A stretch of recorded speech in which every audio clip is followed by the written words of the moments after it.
खानापूर आटपाडी विधानसभा मतदारसंघाचे माजी लोकप्रिय आमदार, सर्वसामान्य जनतेचं सर्वसामान्य व्यक्तिमत्व, राजकारणाच्या चौकटी बाहेरचा जनतेच्या हृदयातला आपला माणूस, माजी आमदार सन्मान्य राजेंद्र अण्णा देशमुख यांना वाढदिवसाच्या खूप खूप शुभेच्छा.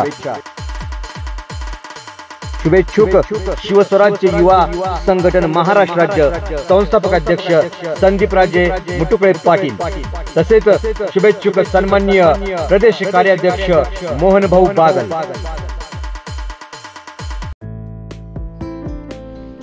आपल्या आटपाडी शहरामध्ये प्रथमच येत आहे गोल्डन डेव्हलपर्स आटपाडी.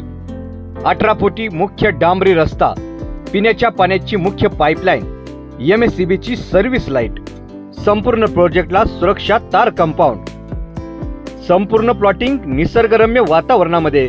मोजकेच प्लॉट शिल्लक, आजच बुकिंग करा. संपर्कासाठी पत्ता आहे बायपास रोड, तळ्याकडे जाण्याचा मार्ग, आटपाडी. सन्मान्य पोपट शेठ चव्हाण, सन्मान्य राजेश शेठ चव्हाण, सन्मान्य मनोज पंच मरगळे. आजच बुकिंग करा. गोल्डन डेव्हलपर्स आटपाडी, निसर्गरम्य वातावरणामध्ये संपूर्ण प्लॉटिंग. आजच बुकिंग करा. Golden developers Atpadi. नमस्कार, मी पल्लवी. तुम्ही पाहताय गलाई समाचार न्यूज चॅनल. गलाई समाचार न्यूज चॅनलच्या बातमीपत्रात आपल्या सगळ्यांचं मनपूर्वक आणि सहर्ष असं स्वागत. गलाई समाचार न्यूज चैनल आजच लाइक करा, शेयर करा आणि सब्सक्राइब करा. ये दिक्कत इस सरकार से मेरी यही है कि ट्रेलर तो ये बहुत अच्छा बना लेते हैं, लेकिन इनसे पिक्चर नहीं बनती क्योंकि डायरेक्टर में ही प्रॉब्लम है.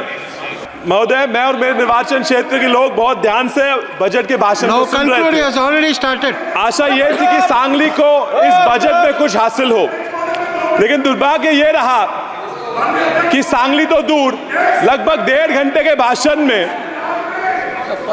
एक बार भी मेरे राज्य महाराष्ट्र का नाम नहीं लिया गया. असम और बिहार के नदियों में आने वाली बाढ़ की बात की गई, लेकिन महाराष्ट्र में भी बाढ़ आते हैं, लेकिन महाराष्ट्र में बाढ़ और उससे होने वाली जान और माल के नुकसान की हानि की बात अर्थमंत्री जी ने नहीं की. आंध्र के अमरावती की बात की गई, उनको हजारों करोड़ रुपए का फंड दिया गया, लेकिन महाराष्ट्र में भी अमरावती आती है, उसका जिक्र न किया गया.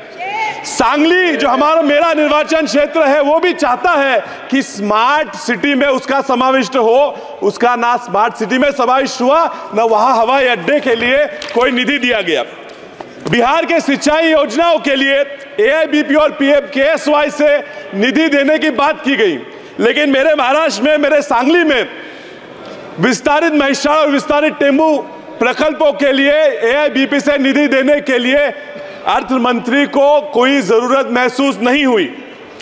महोदय, भारत के टैक्स का 37% हिस्सा यह महाराष्ट्र से आता है.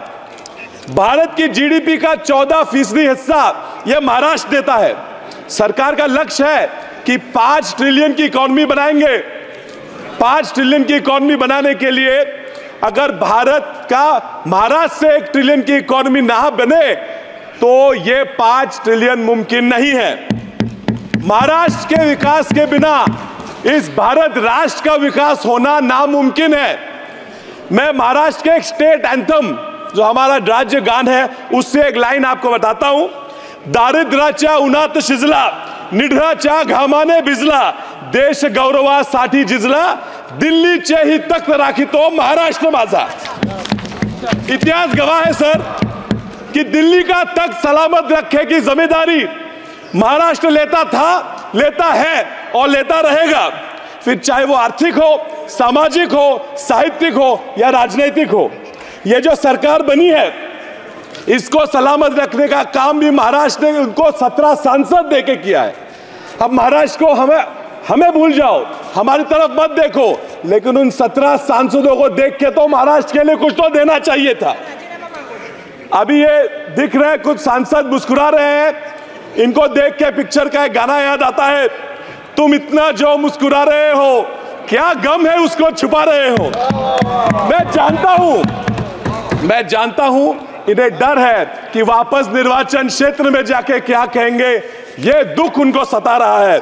खैर, इनकी मजबूरियां मैं समझता हूं सर, बैसाखियों पे बनी हुई सरकार से और लोग क्या अपेक्षा करेंगे?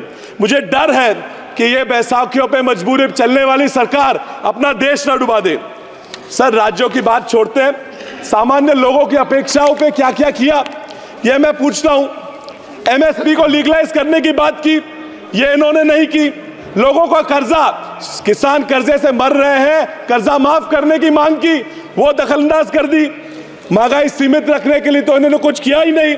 सर, ईपीएस में 7,000 रुपए मासिक पेंशन देने की बात हुई, वो इन्होंने नजरअंदाज कर दी। भूमिहीन किसानों को भी सम्मान योजना में, पीएम सम्मान योजना में समाविष्ट करने की बात की, वो भी उन्होंने ठुकरा दी। सर, फर्टिलाइजर हो, सीड हो, उस पे लगने वाला जीएसटी भी इन्होंने माफ नहीं किया। मनरेगा में 400 रुपए तक मिनिमम वेज बढ़ा दो ये मांग की थी, वो भी उन्होंने नहीं दी। चलिए, नहीं दिया तो नहीं दिया, जो दिया उस पर मैं सर 1 मिनट बात करूंगा। Food subsidy, they have decided to again continue with the 80 crore food subsidy. So it's a very ironic issue because the entire BJP's plan, election manifesto going around telling people was कि if you don't vote us back to power, आपकी food subsidy खत्म हो जाएगी। Sir, food subsidy की बात करते हैं और खुद इन्होंने इनके बजट में फूड सब्सिडी पे देने वाला प्रोविजन कम कर दिया है। सर, ये किसानों की वेलफेयर की बात करते हैं, 13.5% फर्टिलाइजर की सब्सिडी के लिए होने वाला प्रोविजन इन्होंने कम किया है। सर, ये इंटर्नशिप की बात करते हैं, 500 फर्म मिलकर 20,000 लोग हायर करेंगे बात करते हैं, मुझे ये मुमकिन नहीं लगता। सर, ये 3 करोड़ घर बनाने की बातें करते हैं। मैंने पूरा बजट छान मारा, पिछले बजट से इस बजट में सिर्फ 5% ज्यादा प्रोविजन किया है। ये किसे फंसाने की कोशिश कर रहे हैं? सर, ये छोड़ के बजट में 70,000 पिछले वोटर अकाउंट में और 60,000 इस वोटर अकाउंट में उन्होंने न्यू स्कीम्स के लिए दिए हैं। कौन सी न्यू स्कीम्स हैं? इससे क्या होने वाला है? क्यों नहीं बताते? हमसे वोट मांग रहे हैं और नहीं बता रहे 60,000 रुपए कहां जाए। Sir, you are in this budget, is this a budget only of announcements और is a budget only for actual provisions? मैं आपको हमारे संत तुकाराम महाराज जी का एक अभंग सुनाता हूं। बोला चीज कड़ी, बोला साथ बात, जेवून तृप्त कौन झाला। इसका अर्थ यह है कि बातों की कड़ी चावल से किसी का पेट नहीं भरता। सर, परसों एक बजट से खुश सांसद मुझे बोले कि विशाल, ये तो अभी बस ट्रेलर था, पिक्चर अभी बाकी है। सर, ये ट्रेलर और पिक्चर सी बातों से मैं पूरा डर जाता हूं। परसों बीवी बोली एक ट्रेलर देख लिया पिक्चर का और पिक्चर दिखाने मुझे ले गई। सर, दिक्कत यह है कि ट्रेलर देख के पिक्चर तो चले गए, आधे घंटे में बोर करके बकवास पिक्चर ही बाहर आ गई। सर, ये दिक्कत इस सरकार से मेरी यही है कि ट्रेलर तो ये बहुत अच्छा बना लेते हैं, लेकिन इनसे पिक्चर नहीं बनती क्योंकि डायरेक्टर में ही प्रॉब्लम है। इस बार तो ट्रेलर भी बकवास हुआ। So I'll conclude the simple point, and I want to tell them why they have lost in states like Maharashtra.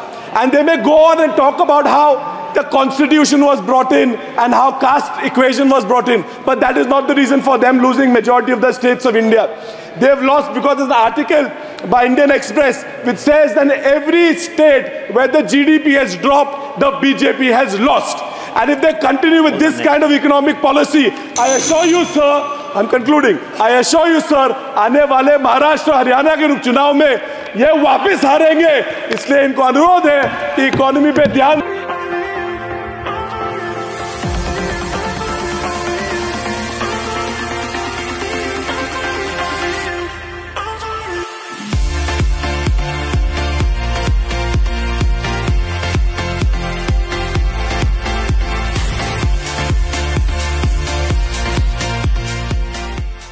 Jat outlet, Jat Sangli road, Jat.